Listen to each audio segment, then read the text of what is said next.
온유한 사람 모세라는 제목으로 말씀 증거할 때 오늘 이 오전 시간에도 많은 은혜 받으시길 바랍니다. 민수기 10장까지 시내산에서 하나님께서 백성들에게 필요했던 모든 것들을 내려주시고 이 백성들에게 필요했던 것은 하나님의 말씀, 율법이었습니다. 이 필요한 것들, 그러니까 하나님의 필요로 내려주시고 이제 약속의 땅, 젖과 꿀이 흐르는 가나안 땅을 향해서 본격적으로 진행해 나가는 여정이 11장에서부터 이제 시작이 되어집니다. 그런데 사실상 이 11장부터의 여정은 이스라엘 백성들의 원망, 불평, 불순종의 역사이기도 했습니다. 그러니까 이 가나안 땅으로 나가는 여정 자체가 하나님께서는 복이 되는 그런 하나님의 약속의 땅을 이 백성들에게 보여주시고 전진하게 하셨지만 이 백성들은 그 하나님의 뜻을 알지 못하고 그저 원망하고 불평하고 불순종만 일삼았더라는 것입니다. 그래서 앞서 11장을 보니까 이 11장에서는 전반적인 불신, 불순종, 대중적인 원망, 불평이라고 보여진다면은 오늘 이 12장에서는 개인의 불순종, 특히나 그 개인이 지도자라는 데 의미가 있다고 할 수 있겠습니다. 그러니까 지도자의 불신과 불순종의 장면을 오늘 또 이 12장에서 기록하고 있습니다. 자, 오늘 말씀에 등장하는 지도자는 미리암과 아론이었습니다. 미리암은 누구입니까? 모세의 누나였습니다. 모세의 누나로서 일찍이 모세가 갓난아기 때 바로의 추상과 같은 명령으로 버려질 운명에 처하게 되지 않겠습니까? 그럴 때 극적으로 이 바로의 공주에게 연결시켜준 사람이 바로 이 미리암, 이 모세의 누나였습니다. 또 이제 세월이 흘러서 이스라엘 백성들이 출애굽해서 홍해를 건넜을 때 소고를 들고 춤을 추며 영광과 기쁨의 노래를 불렀던 사람이 또 이 미리암이었습니다. 아론은 또 누구입니까? 아론은 모세의 형입니다. 모세가 이제 하나님의 명을 받들어 애굽의 바로를 만나러 갈 때, 또 이스라엘 백성들을 인도하러 갈 때 모세의 대행자 역할을 했던 사람이 이 아론이었습니다. 이후 모세와 늘 동행하며 모세의 조력자 역할을 하게 됩니다. 또 이스라엘의 최초의 제사장이기도 합니다. 자, 그렇기 때문에 이 미리암과 아론은 누가 뭐라 해도 이스라엘의 중요한 지도자들이었습니다. 본인들이 굳이 그 권위를 내세우지 않는다 할지라도 이스라엘 백성들이라면 누구나 다 이 두 사람을 모세 다음 가는 지도자로 생각을 했습니다. 물론 이스라엘의 캡틴은 언제나 모세였죠. 그러나 모세가 그 이스라엘의 말하자면 1인자였다 할지라도 사람들이, 이스라엘 백성들이 그렇다고 해서 미리암과 아론을 모세보다 우습게 여긴다거나 또는 섭섭하게 대우하지 않았을 것이었습니다. 그런데 이 미리암과 아론은 자기들이 그렇게 영원한 2인자로 남는 게 싫었던 모양이었습니다. 내가 누나인데, 그래도 내가 형인데, 저가 나 아니었으면 여기까지 올 수 있었겠는가? 나 아니었으면 큰일 날 뻔했지. 미리암이 만약에 그 어린 그 아기 시절의 모세를 적극적으로 이 바로의 딸에게 연결시켜주지 않았더라면은 모세는 이미 아기 때 죽었을 거예요. 그 당시 미리암은 목숨을 걸고 바로의 딸에게 나아갔던 거예요. 또 아론은 언제나 모세의 입과 손발이 되어 주었습니다. 모세의 약점을 커버해줬던 아주 중요한 역할을 했어요. 굳은 일을 다 도맡아서 했습니다. 또 지금 현재 이스라엘의 초대 제사장이기도 해요. 그러니까 이 두 사람은 얼마든지 이스라엘 내에서 모세의 버금가는 권리를 주장할 수 있는 위치라고 그들 스스로 생각을 하게 되었습니다. 그런데 부당하게도 그 권리를 제대로 지금 우리가 찾고 있지 못하다, 그렇게 생각을 하고 있는 거예요. 이들은 이렇게 생각을 했습니다. 왜 모세는 저 혼자서 하나님과 독대를 하는가? 자기만 유일하게 하나님을 만나고 대화할 수 있다고 생각을 하는 것인가? 그래서 이 두 사람의 생각에 모세가 홀로 하나님을 만나 하나님과 동행하고 또 말씀 듣고 명령받고 하는 그 행위가 이 둘이 보기에는 자기만 잘났다고 생각하는 독단적인 행위라고 여긴 거예요. 하나님은 누구와도 만날 수 있는데 왜 그 하나님 만나는 특권을 혼자서 독차지하고 있는가? 지금 모세는 백성들 앞에서 독재를 하고 있다고 생각을 하는 겁니다. 미리암과 아론은 자기들도 충분히 하나님을 만나고 또 그분의 말씀을 들을 권리가 있다고 생각을 했습니다. 근데 여러분, 우리가 내가 하나님을 정말 만나고 싶고 하나님의 음성을 듣고 싶다. 그 순수한 마음은 굉장히 중요한 것입니다. 그렇죠? 야, 목사님만 하나님 만나냐? 우리 성도들도 언제든지 말씀을 통해서 하나님 만나고 기도하는 가운데 하나님 만난다. 굉장히 긍정적인 태도예요. 그러나 이 미리암과 아론은 그런 순수한 마음으로 하나님을 만나고자 열망했던 게 아니었습니다. 정말 하나님을 만나고 싶어서 또 그분의 음성을 모세처럼 가까이서 듣고 싶어 그런 소망에 그런 생각을 한 게 아니었었어요. 순전히 모세를 시기하고 질투한 것이었습니다. 모세를 시기하고 질투한 나머지 모세가 하는 모든 일들 자기들이 그 이상으로 하고 싶었던 거예요. 모세가 하나님을 만났다면 우리도 하나님을 만나자. 하나님을 만나고 싶은 열망이 아니라 모세보다 우리가 한 걸음 더 앞서 나가야 된다. 모세에게만 주어진 그 특권을 우리도 차지해야 된다. 그것은 하나님을 향한 온전한 열망이 아니라 세상 욕망이었습니다. 만약에 이것이 정말 하나님을 만나고픈 순수한 열망이었다라고 한다면, 그것이 욕망이 아니었다라고 한다면 굳이 모세와 대적할 이유가 없는 거예요. 왜? 자기들의 삶에서 자기들이 하나님 만나면 되는 일 아니겠습니까? 자기가 고백했던 대로. 근데 굳이 모세를 들먹어가면서 모세가 만난 그 하나님, 그 모세의 특권, 그 모세의 어떤 특권 의식 아니냐, 독단적인 행위 아니냐, 우리도 그렇게 해야 된다. 모세랑 굳이 비교하는 것은 하나님을 만나고 싶은 마음이 있는 게 아니라 모세를 깎아내리고 싶은 마음이 있는 거예요. 그래서 이들은 언제건 이 모세의 약점이나 꼬투리를 잡을 궁리만 했습니다. 지금도 우리 사회에는 이런 식으로 서로의 약점을 잡고 네거티브 전략이라고 하죠. 극단적으로 몰고 가는 그런 전략으로 상대방을 깎아내리는데 혈안을 쏟는 일들이 우리 주변에 얼마나 많은지요. 근데 그렇게 보통 이제 상대방 진영의 약점을 잡아내고 깎아내리는 그런 일들을 또 솔선수범해서 하는 사람들이 또 있지 않습니까? 근데 그런 당사자들은 그게 정의로운 일이라고 생각을 한다는 거예요. 내가 정의를 위해서 그런 불의를, 상대방의 불의를 지적하고 그걸 청산을 해야 이 사회가 발전을 하고 더 나아지기 때문에 나는 발전을 위해서 그렇게 하는 것이라고 보통들 주장을 합니다.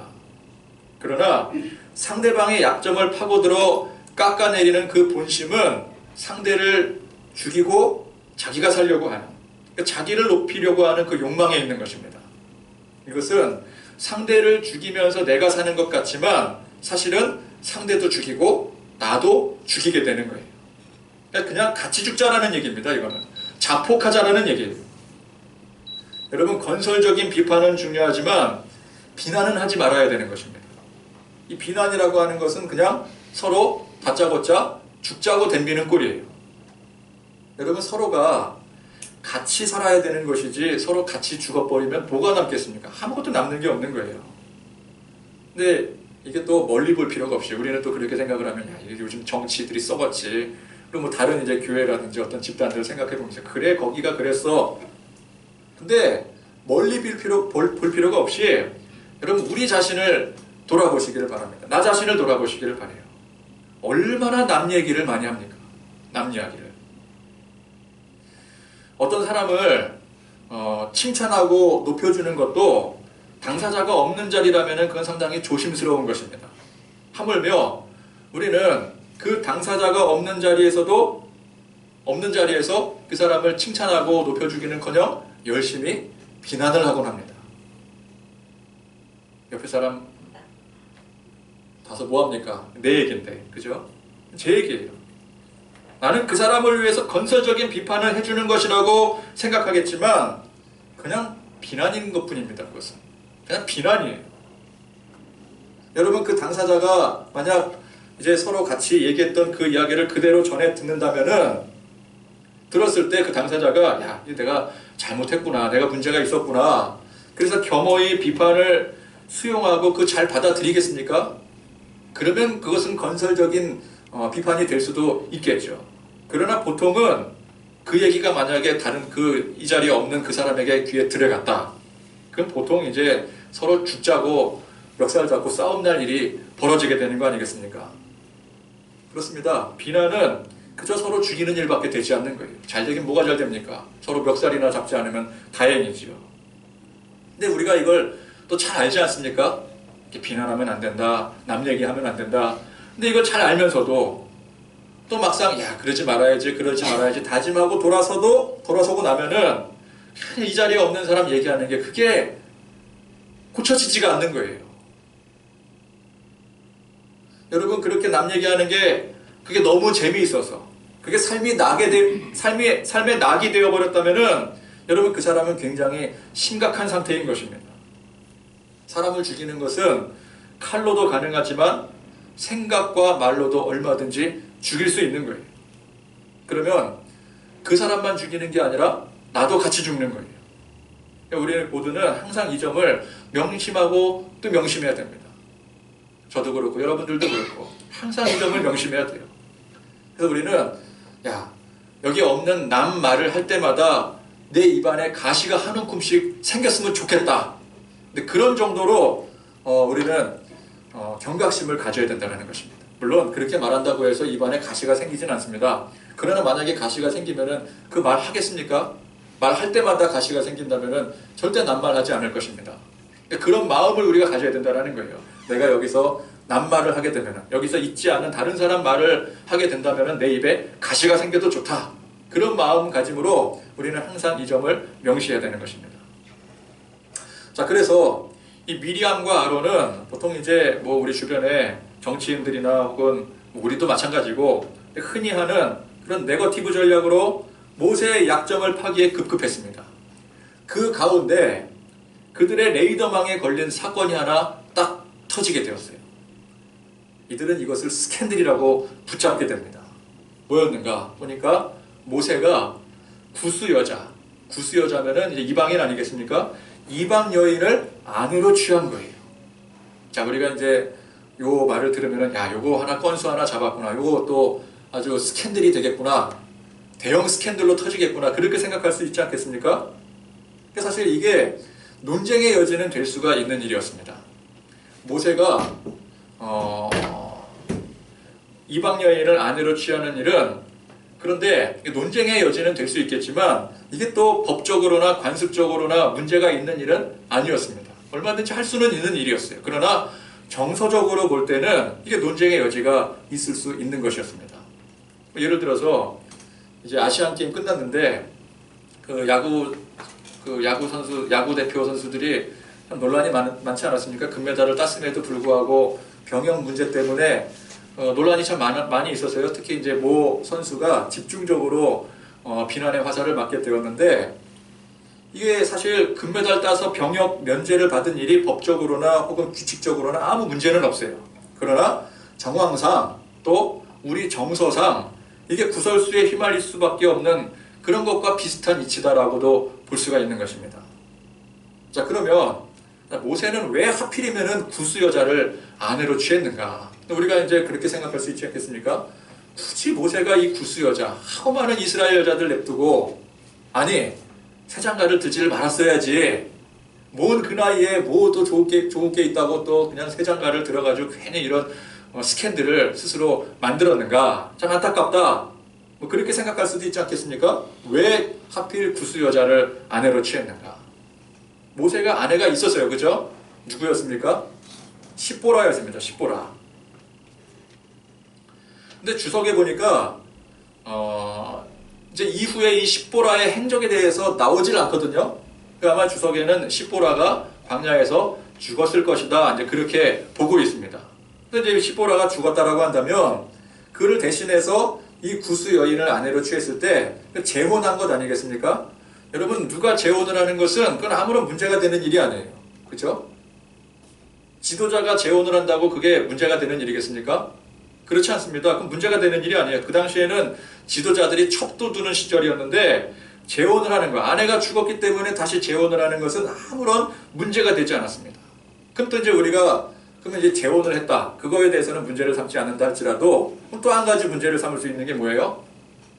왜 하필이면 이방 여인이냐?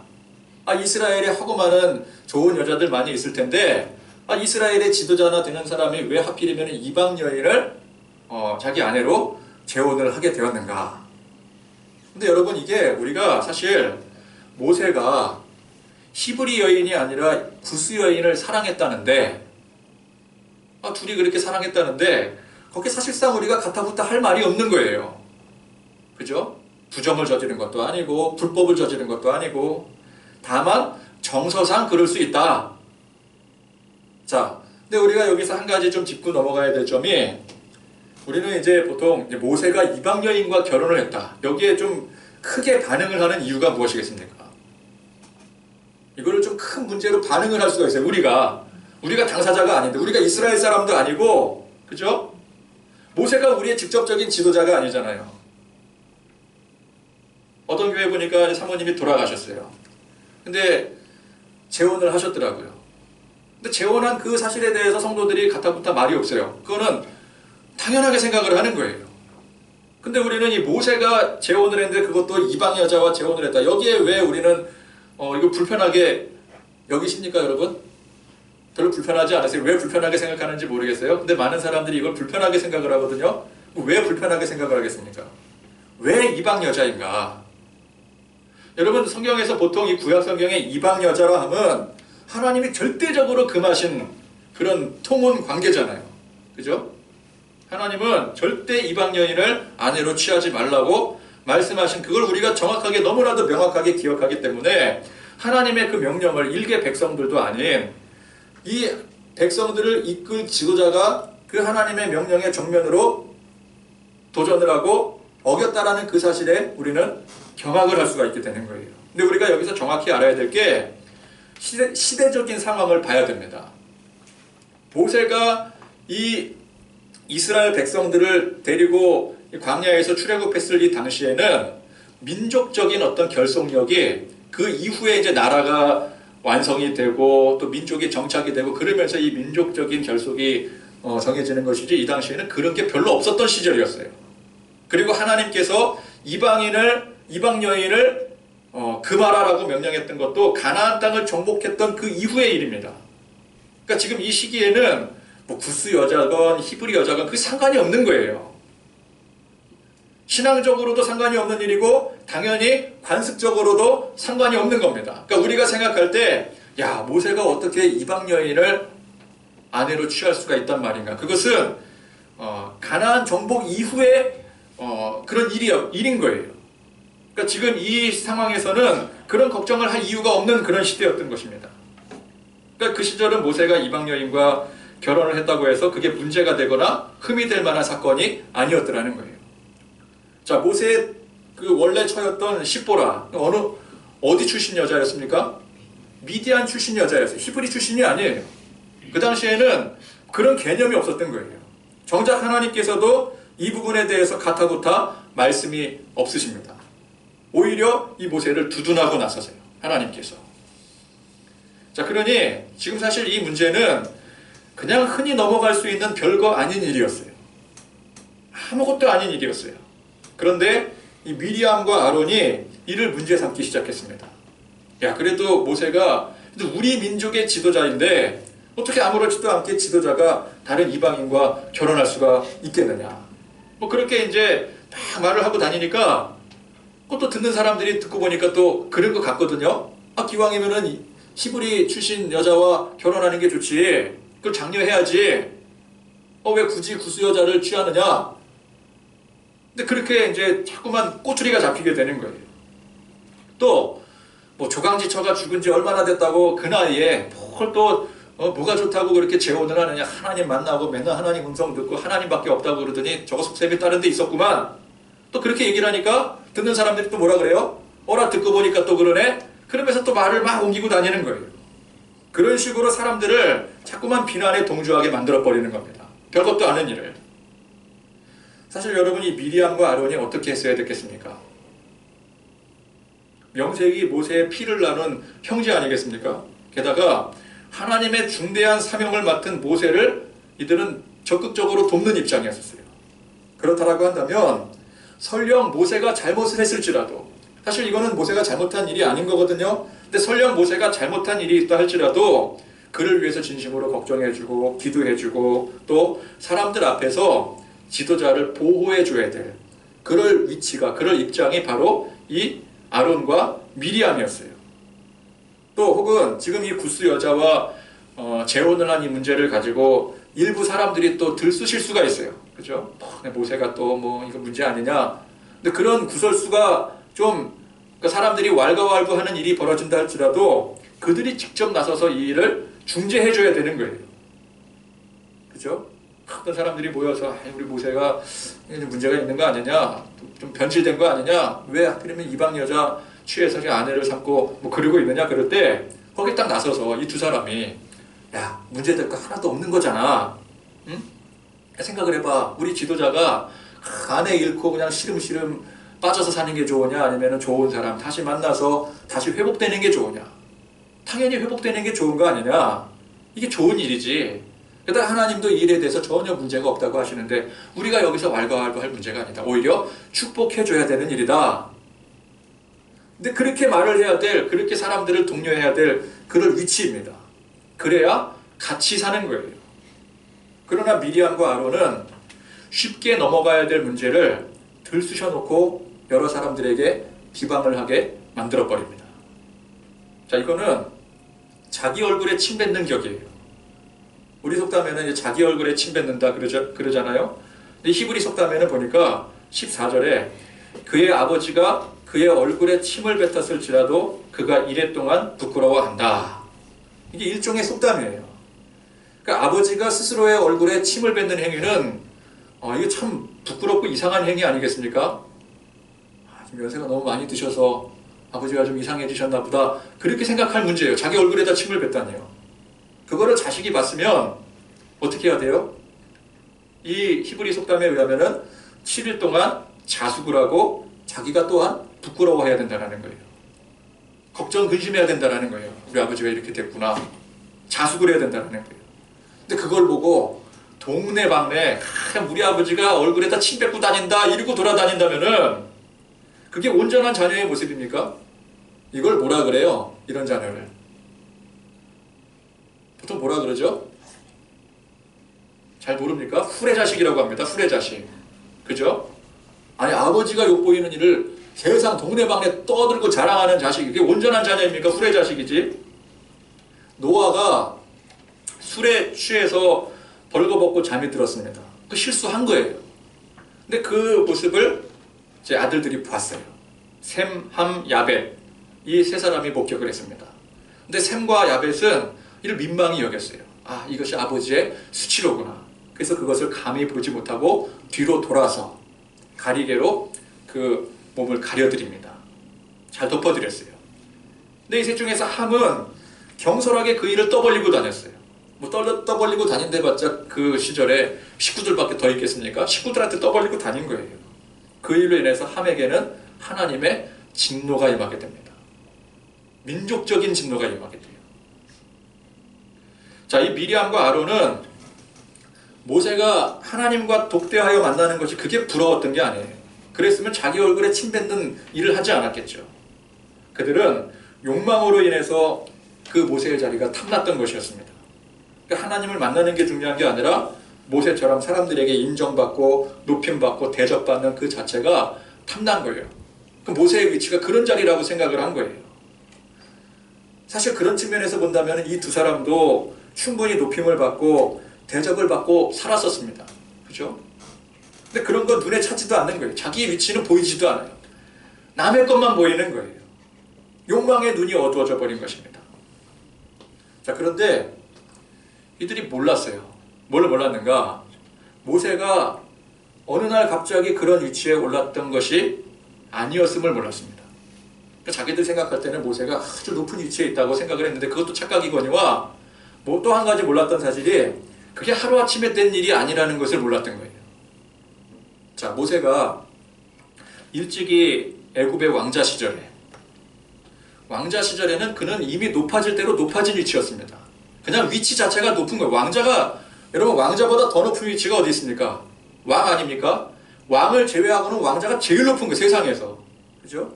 이제 한 단계만 넘어서 장차 이 애굽 전역을 이어받게 될 바로가 되면은, 바로로 등극하게 되면은 최고 높은 자리로 오를 수 있는 바로 그 전 단계가 왕자의 자리예요. 그렇죠? 높아질 대로 높아진 사람이었습니다. 우리는 젊은 왕자 시절의 이 모세가 매우 겸손하고 또 불의를 보면 참을 수 없는 정의의 사도였다라고 생각할 수가 있어요. 그죠? 근데 하나님 보시기에 모세는 겸손한 정의의 사도가 아니었습니다. 모세는 왕자로 자라면서 애굽의 모든 찬란한 문물 그리고 그 눈부신 영광을 홀로 누렸어요. 그 모든 것을 누릴 수 있는 위치가 왕자의 자리였어요. 여러분 단언컨대 세상의 그 좋은 것들을 누리고 또 누려본 사람이 하나님 앞에 겸손하기란 물론 겸손할 수 있습니다. 그러나 그 가능성은 낙타가 바늘구멍 통과하는 것보다 어려운 일이에요. 여러분 솔로몬을 보십시오. 솔로몬이 얼마나 겸손한 사람이었습니까? 처음에 하나님의 지혜를 구했던 사람이었습니다. 그런데 그 솔로몬이 높은 부귀 영화를 가지게 되었어요. 그럴 때 솔로몬이 무너지게 됩니다. 교만해지게 돼요. 물론 모세는 친모였던 요게벳을 통해서 하나님에 대한 신앙교육을 받고 자랐었습니다. 그러니까 자기 친모가 유모가 되지 않았겠습니까? 그러니까 아무래도 신앙교육을 받고 자란 거예요. 그러나 배워서 하나님을 알았을 뿐 하나님의 진정한 사람이 되지는 못했어요. 물론 모세는 자기 민족의 아픔을 알고 그러니까 어머니가 어렸을 때부터 교육하지 않았겠습니까? 너는 네 근원을 알아야 된다. 너는 히브리인이다. 너는 너의 민족의 아픔을 절대 외면해서는 안 된다. 너는 이 애굽의 왕자로 자라지만 너의 근간을 잃어서는 안 된다. 너는 하나님의 백성이다. 뭐 그렇게 듣고 자라왔기 때문에 자기 백성, 자기 민족의 그 노예로 허덕이고 신음하는 그 백성의 아픔을 잘 알고 그래서 모세는 내가 이 왕자의 자리에 있는데 내가 이 위치에서 한번 백성들을 위해서 내 백성들을 위해서 좋은 일 한번 해보자. 내가 나중에 바로가 되면은 이 백성들 전부 다 해방시켜버릴 거다. 그렇게 노력을 했던 사람이었어요. 그러니까 우리가 그런 모습을 볼 때, 야, 모세는 참 훌륭한 사람이다. 그죠? 그 높은 자리에 있었음에도 불구하고 보통은 그런 높은 자리에 있을 때 자기 민족들 아픔 돌아보지도 않는 사람들 많잖아요. 그죠? 거들떠보지도 않고 교만에 찬 그런 모습들이 많이 있을 텐데 그래도 모세는 그 위치에서 자기 백성들 돌아볼 줄 알며 겸손히 하나님을 섬기는 모습이 아닌가. 그래서 우리는 보통 이 젊은 이 애굽 왕자 시절의 모세를 볼 때 그는 겸손하고 하나님을 잘 섬기는 사람이었다. 훌륭한 사람이었다. 근데 하나님 중심을 보시잖아요.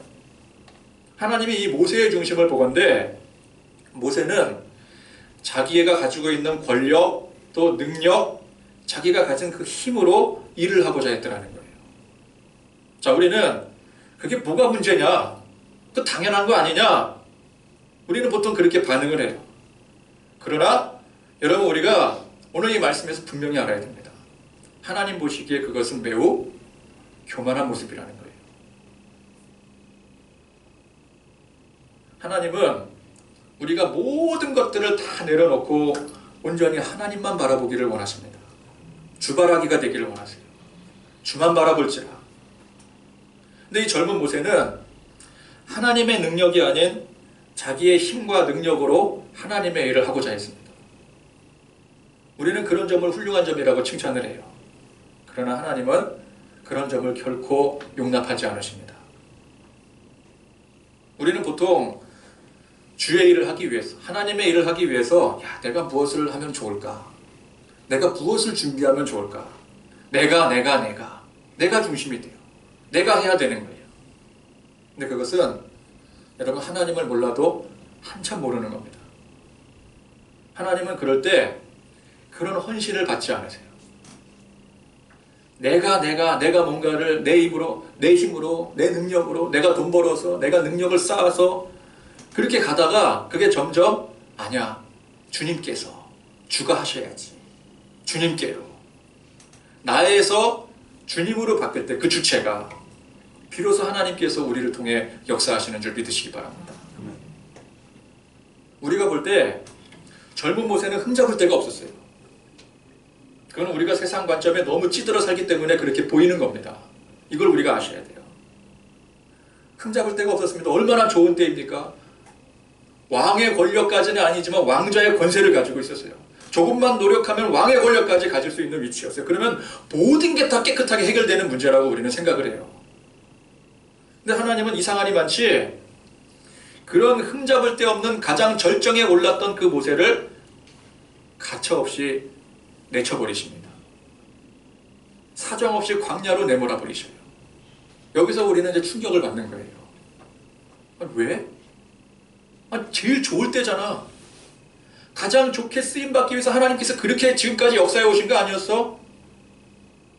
죽을 뻔했는데 바로의 공주를 만나게 하시고, 그럼 뻔한 거 아니야. 왕자가 돼서 나중에 그 모든 역경과 고난 끝에 바로가 돼서, 이 파라오가 되어서 그 모든 애굽 전역에 하나님의 영광을 드러낼 그 날을 위해서 하나님께서 이렇게 준비하신 거 아니냐. 그런데 왜 하나님께서 여기서 갑자기 이를 180도 틀어가지고 광야로 지금 내보내시는 거지? 그렇게 모세는 한순간 모든 권세와 능력을 다 잃어버리게 됩니다.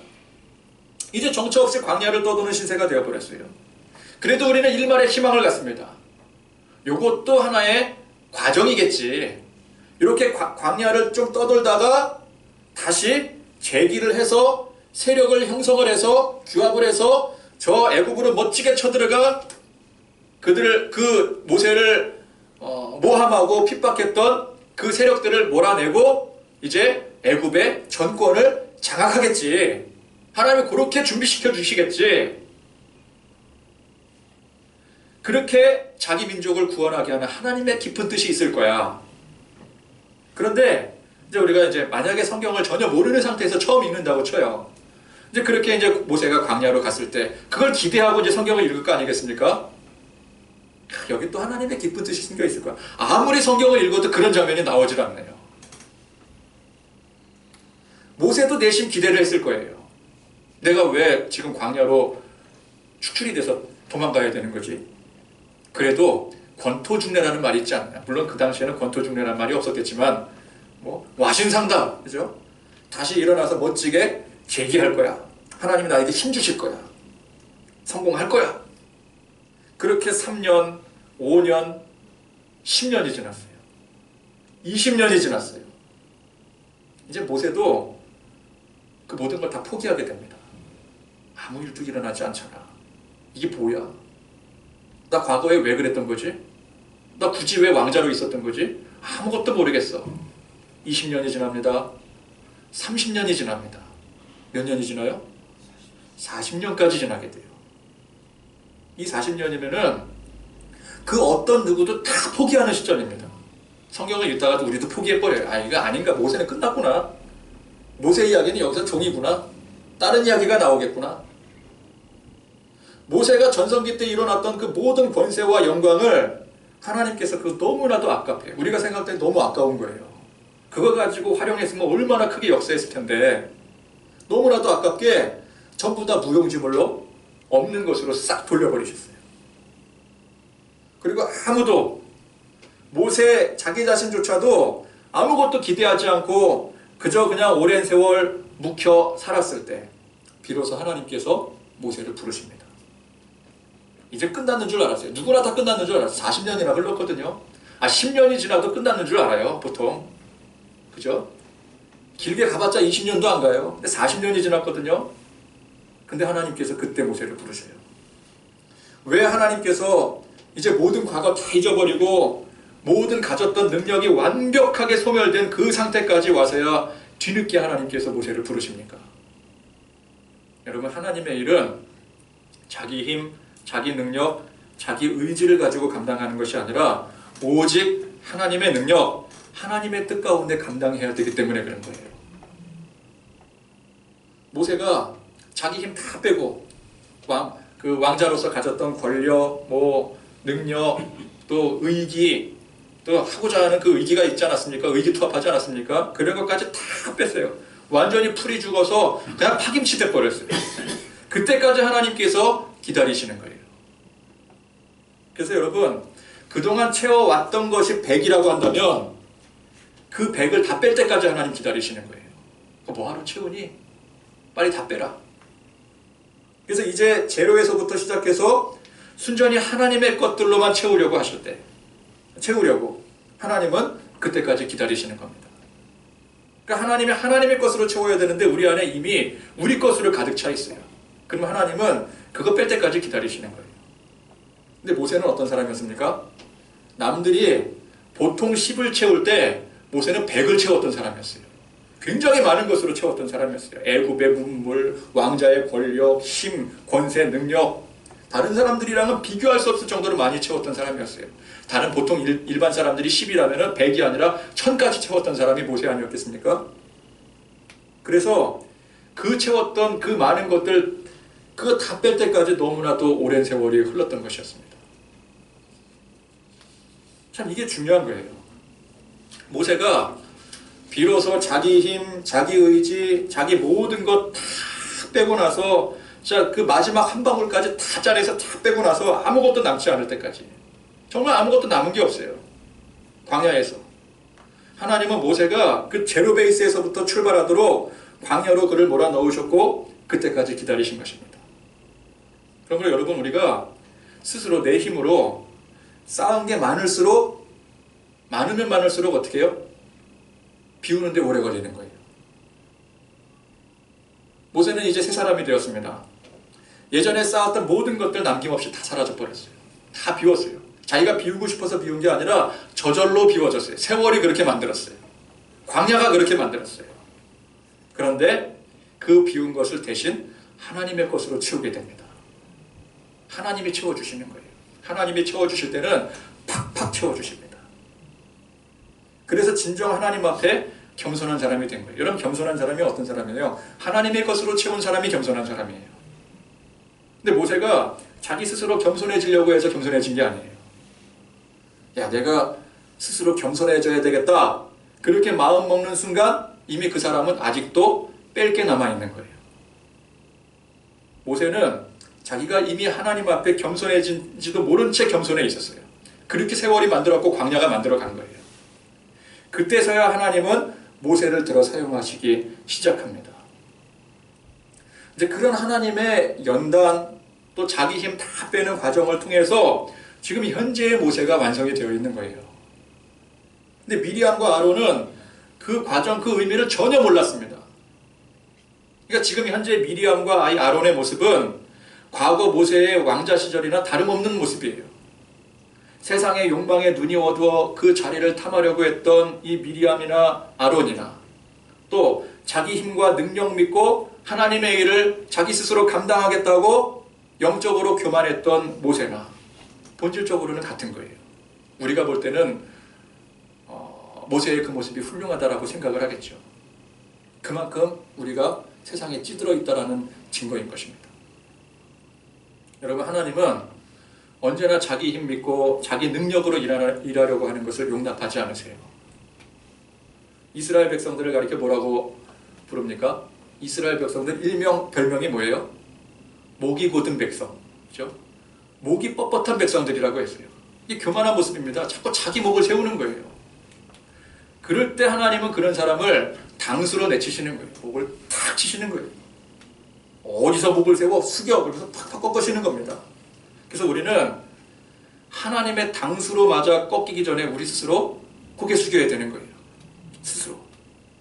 저는 이제 이 모세의 인생을 묵상을 하면서 한 가지 의문을 한번 품어봤어요.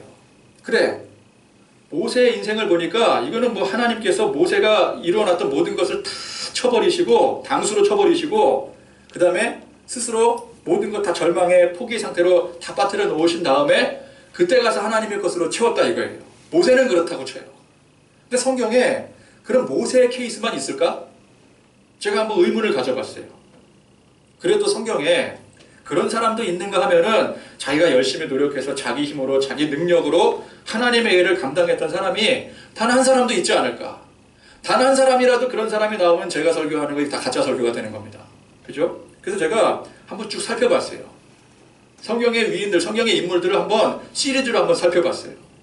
한번 차근차근 살펴볼까요? 노아는 겸손한 사람이었습니다. 하나님께서 지시하신 일을 사람들의 핍박 속에서도 묵묵히 감당했어요. 배를 만들었어요. 방주를 만들었어요.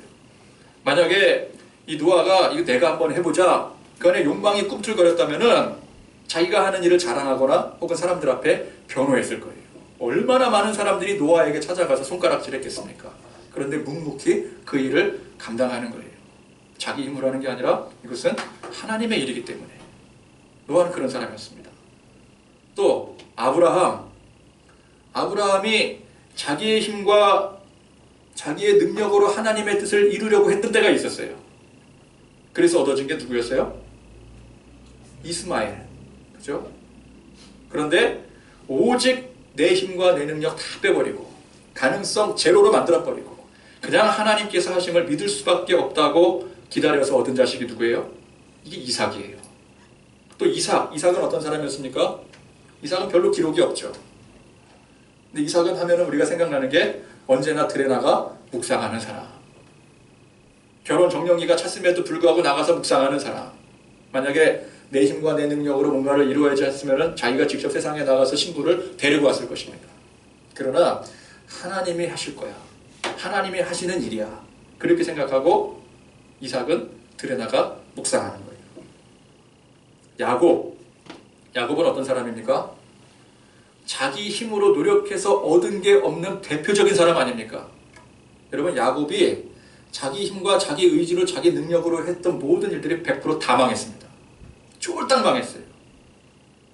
결국 이 야곱이 마지막에 막판에 하나님과 씨름할 때도 자기 힘으로 이기려다가 어떻게 돼요? 환도뼈가 작살이 나는 거예요. 또 요셉은 어떻습니까? 요셉도 고난과 역경을 당했죠. 그런데 야곱이 고난과 역경을 당했던 거랑 요셉이 고난과 역경을 당했던 거랑은 본질적으로 내용이 다릅니다. 요셉은 그 고난과 역경 속에서도 자기 힘, 자기 의지, 자기 능력이 아닌 오직 하나님만 의지했던 사람이었어요.